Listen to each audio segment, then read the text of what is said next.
here with Francesca Reale, whom you may know from Haters Back Off, Stranger Things, or Yes, God, Yes. And now she's starring in the Tribeca 2021 premiere, Dating in New York. The film is a hilarious and mordant and sometimes sweet anti-fairy tale about New York dating culture. So we're going to dive in, and Francesca, I'd love to know how you got involved in the project and what appealed to you about it.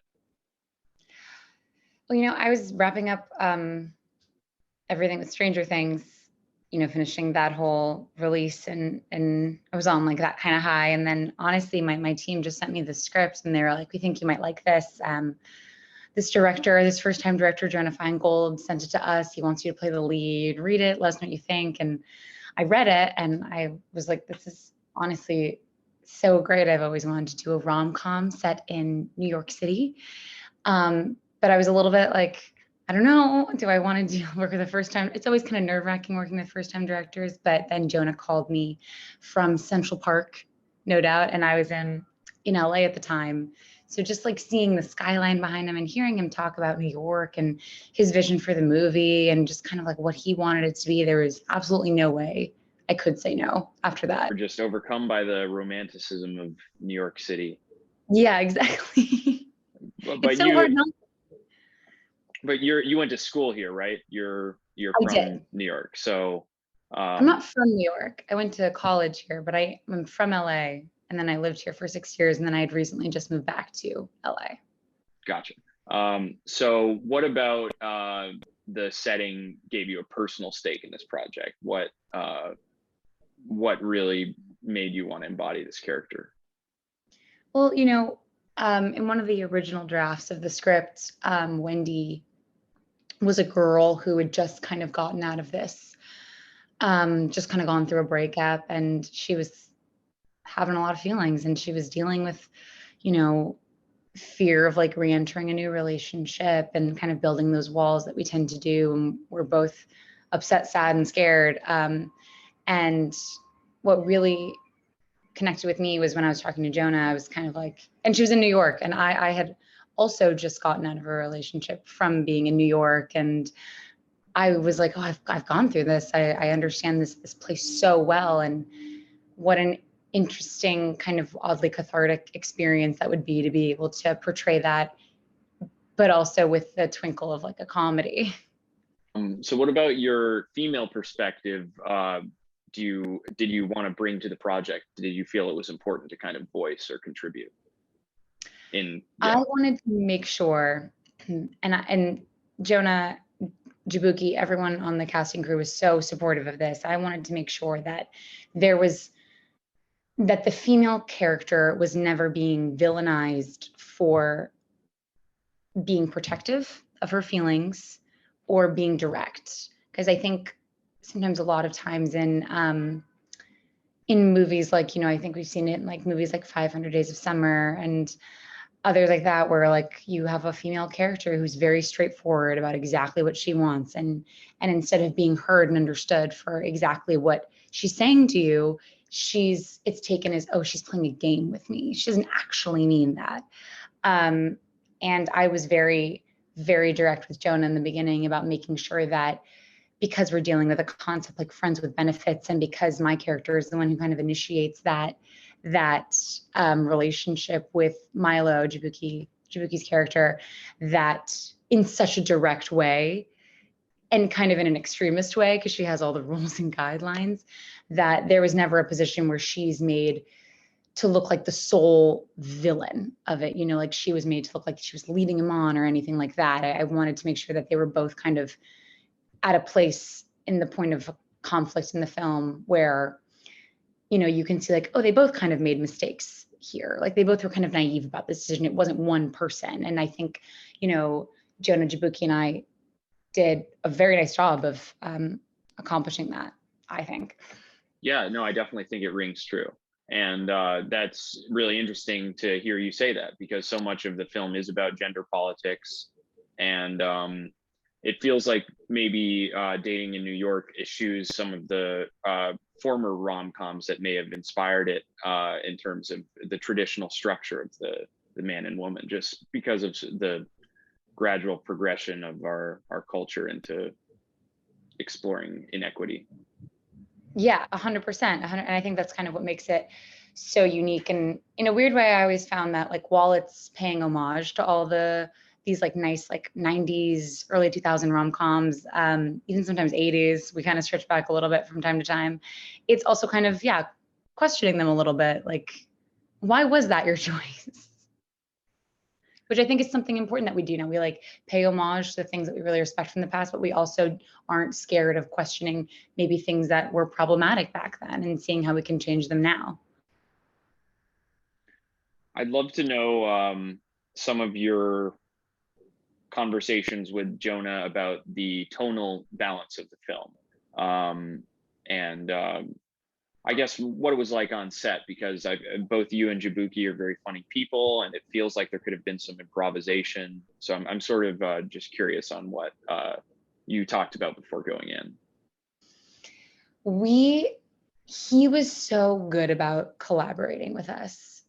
You know, I think we always had an idea of what the scene was supposed to be, but there was never much of a, you know, if there were things that Jabuki and I felt like we really wanted to add or throw in, Jonah was never so married to the words that he would tell us no. You know, he was always like, wait, no, I love that idea. Let's give that a try. And, you know, or yeah, no. Or if we did like an improv in one take that he really liked, he would come and tell us and say like, can we actually just add that in permanently? Can you just keep that? That's so good. So it was a really collaborative process between the three of us, just to like find the tone. Because I think, you know, when rom-coms, naturally you're starting off at it really does depend on your director and the person playing the character to find the tone. Otherwise it really just is, the script always starts as like a girl, you know, Wendy, girl with out of breakup, sad, you know, it's really is like a basic outline. It's not really like a full-fledged character like sometimes you would get in a drama, because it really is up to the actor and her director and her co-star to find that person. So I would love to know how you zeroed in on that character, because it does feel like you channeled yourself into it, and there's a lot of quirks and specificities to Wendy that make her really feel authentic in spite of some of the more fantastical elements of the film. Thank you. I mean, she definitely is. She definitely does have a lot of me. I think in the way I wish, if anything, I was as direct as Wendy in my real life. But you know, how I channeled her, again, like I kind of been through what she was going through, so I was able to channel that. But I was also able to look back on my experience and kind of see the ways, and maybe I had been a bit like not over exaggerated, but like, yeah, over exaggerated. There were moments, I think, when we were all going through painful times where we kind of, you know, lose it a bit, which is totally okay. And, you know, your feelings should be felt 100% of the way. But I think it's always important to look back and see these moments where maybe I would do something like bring a contract to someone at a diner, which I haven't done, but looking at that and be like, that's hilarious. That was hilarious, that action. I can't believe I did that back then. I've grown so much from then. So I think in channeling her, I was able to experience on a very personal level what she was going through with her breakup, but then able to find ways to make her a little more relatable and funny by looking not just at like my experiences, but we always all talked about on set, like our breakup experiences and our ridiculous dating experiences. So pulling from other people's experiences as well and finding a way to make her just a person that people would relate to. Well, to play devil's advocate, it sounds like you were pretty direct with Jonah about being direct in character. So maybe the film did have a larger impact on you than you realized. Yeah, maybe. Not yet in my personal life, but definitely in my work life, I think it did. It was a big turning point for me being able to give my opinion more freely without fear to a director, because he was so open to taking it. Sure. And correct me if I'm wrong, this seems like the maybe the biggest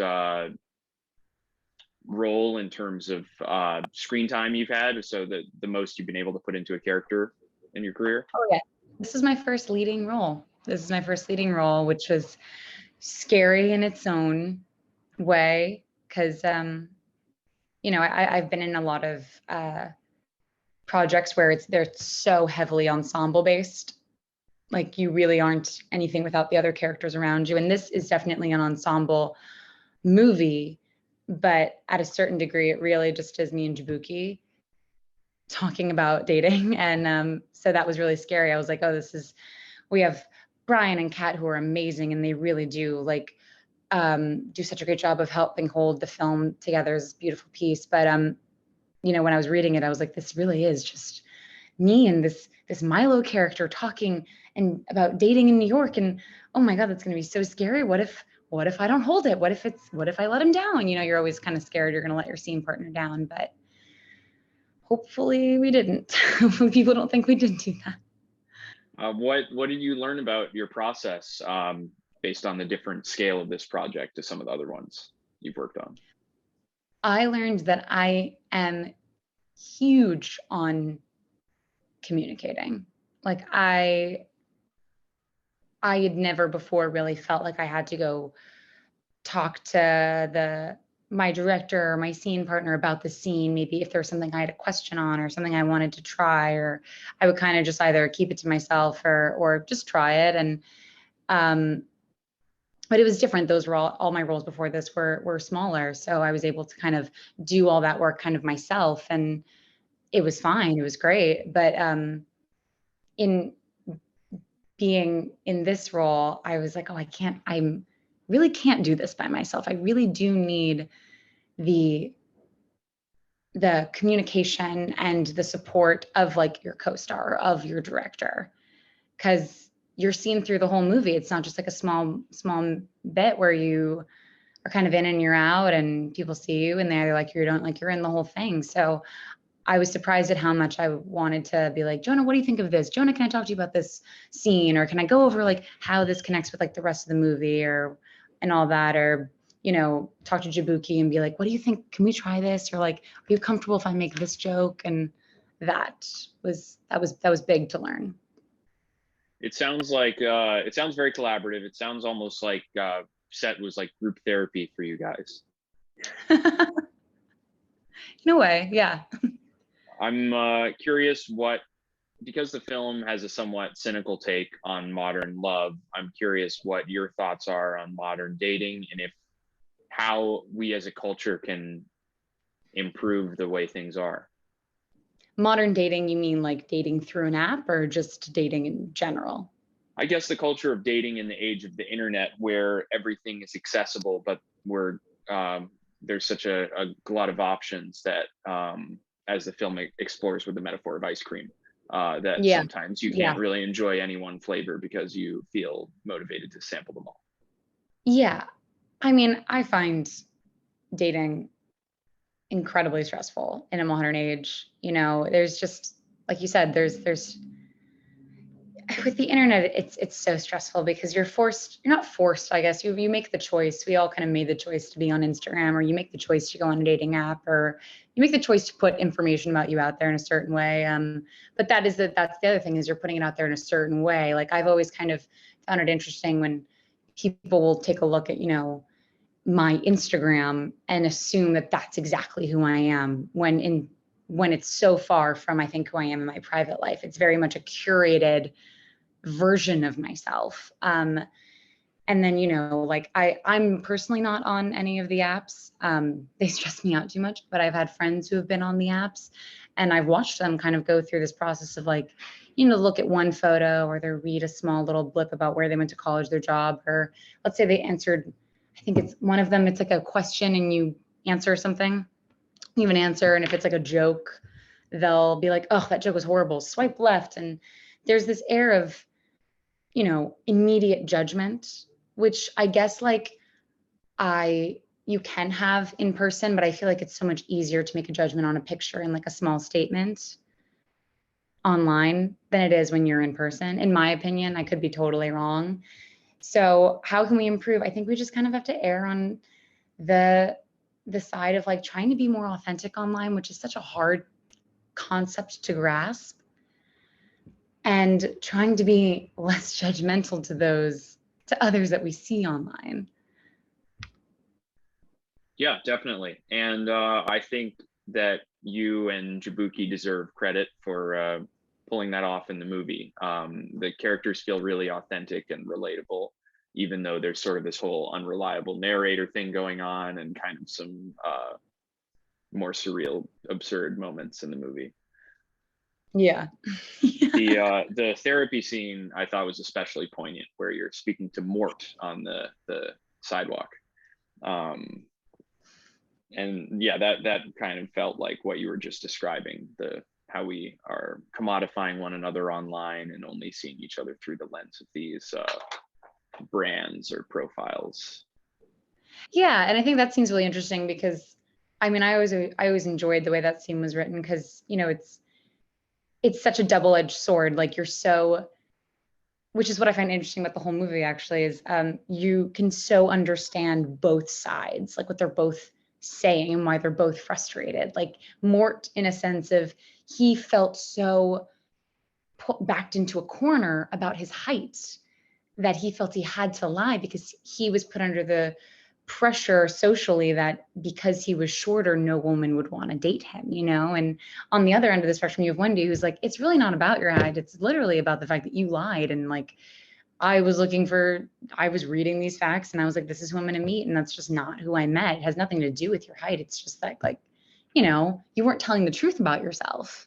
So I think I always had such a good time with that scene because it's like, wow, I totally understand where Wendy's coming from. I would be upset if I went on a date and someone was like, I'm 6'8" and I met them and they were like 5'2", and I was like, but why did you feel like you had to say that? But then I also understand the other side because I, you know, am a person with a lot of insecurity myself. And there are certain things I probably would be like, well, if I write that, what if they read it and then they immediately don't want to talk to me anymore? Because like that might be the tipping point for them.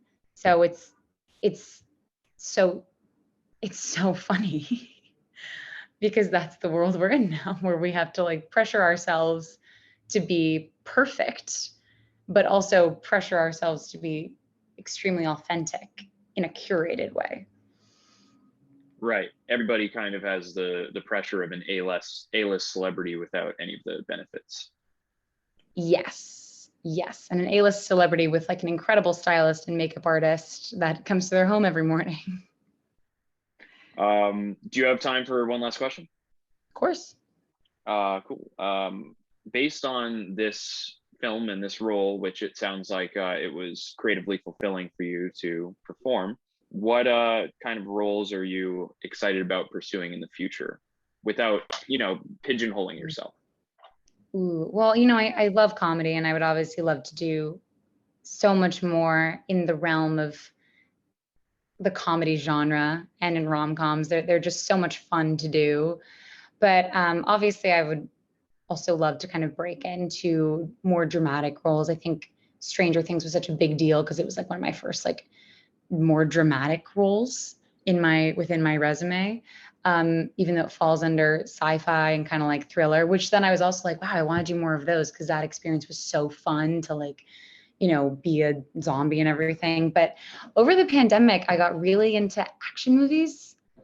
Like, I don't know why. They just like were so entertaining to watch. Very, you know, you could kind of turn off, but I watched a lot of the Mission Impossibles. I watched like a lot of heist movies and I was like, I called my managers. I was like, I really want to do a like a Fast and the Furious or like a Mission Impossible. Like I want to be the girl with the gun, like jumping from roof to roof.